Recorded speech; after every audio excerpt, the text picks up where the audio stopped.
America అధ్యక్షుడు Trump మీద హత్యా ప్రయత్నం జరిగింది. కాల్పులు అంతకుముందు తను అధ్యక్ష ఎన్నికల్లో పోటీ చేస్తున్నప్పుడు కూడా తన మీద 2 సార్లు హత్యా ప్రయత్నాలు జరిగింది, చంపే ప్రయత్నం జరిగింది. బట్ అప్పుడు తప్పించుకోగలిగాడు. ఒకసారి చెవికి గాయం కూడా అయింది. అంతగా అతని మీద పగపట్టేసినటువంటి వర్గం ఉంది అమెరికాలో. ఇప్పుడు తాజాగా జరిగినటువంటిది ఏదైతే ఈ యుద్ధ పరిస్థితుల మధ్యన ట్రంప్ అందరూ తన సన్నిహితులు, వైట్ హౌస్ ఉద్యోగులు, కీలకమైనటువంటి స్థానాల్లో ఉన్న వాళ్ళందరికీ ఒక డిన్నర్ ఏర్పాటు చేశాడు. అక్కడే ఉన్నటువంటి హిల్టన్ హోటల్లో, వాషింగ్టన్లో ఉన్నటువంటి హిల్టన్ హోటల్. ఆయన అక్కడ ఉండగానే స్టేజీ మీద మిగతా వాళ్ళతో మాట్లాడుతూ ఉండగా ఒక్కసారిగా ఒక దుండగుడు కాల్పులు జరిపాడు. 7 నుంచి 8 రౌండ్లు. సాధారణంగా హోటల్లోకి వెళ్ళేటప్పుడు చెకింగ్ ఉంటుంది. అందులో అమెరికా అధ్యక్షుడు అంటే విపరీతమైన చెకింగ్ ఉంటుంది. సీక్రెట్ సర్వీస్ దగ్గర నుంచి, FBI దగ్గర నుంచి, లోకల్ పోలీస్ దగ్గర నుంచి అన్ని దళాలు ఉంటాయి.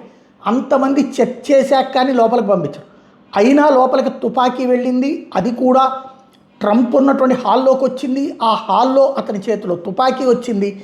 అదృష్టవశాత్తు తప్పించుకున్నాడు. ఇందులో 2 కోణాలు ఉంటుంది. ఒకటి, ప్రస్తుతం ప్రపంచవ్యాప్తంగా ట్రంప్ మీద వ్యతిరేకత పెరుగుతూ ఉంది. ఈవెన్ అక్కడ కూడా అమెరికాలో కూడా ఆయన మీదన 70% మంది వ్యతిరేకిస్తున్నటువంటి నేపథ్యంలో ఒక సింపతి కోసం తనే ఈ నాటకం ఆడి ఉండాలి. ఎందుకు అంటే ఆ కాల్పులు అయ్యో చూడండి ట్రంప్ని చంపాలని ఎవరో ట్రై చేస్తున్నారు అన్నటువంటి.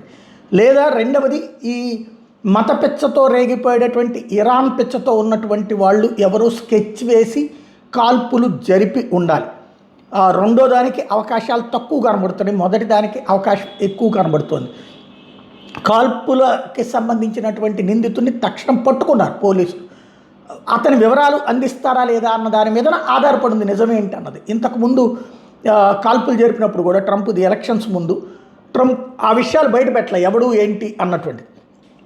కేవలం పిచ్చోళ్ళు అన్న తరహాలో, మానసిక స్థిమితం లేనోళ్ళు అన్నటువంటిది. ఇప్పుడు కూడా అట్లాగే చెప్తారా అన్నది చూడాల్సింది. అదే చెప్పారంటే మేనేజబుల్ అటాక్స్ అన్నటువంటిది ఆలోచించాల్సినటువంటి అవసరం ఉంది. ఓవరాల్గా ఇందులో ఇమ్మీడియట్గా స్పందించినటువంటి సిబ్బందిని అందరినీ అభినందించాడు ట్రంప్. వాళ్ళందరూ పర్ఫెక్ట్గా పనిచేశారంటూ చెప్పుకొచ్చాడు.